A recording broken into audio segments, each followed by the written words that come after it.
Hello guys, good morning. Disclaimer lang tayo guys ha. Hindi po tayo nag-sponsor ng kahit anong produkto.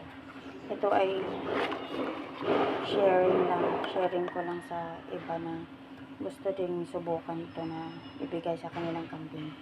So sa mga nagtatanong ng mga followers ko kung ano ba yung binigay ko sa alaga kong kambing, yung baby goat, ito tiki-tiki.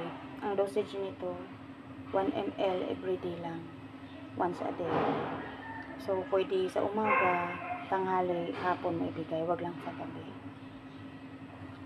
Tapos para malakas ang kanilang immunity, hindi mabilis magkasakit.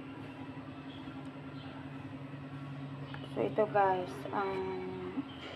pag bibigyan ko sila pagka example ng anak ngayon, kinabukasan ko na siya bibigyan ng tiki-tiki para yung unang araw na lumabas siya, talagang puro gatas ang mainom kasi yan ang pinaka taas ang vitamina nun.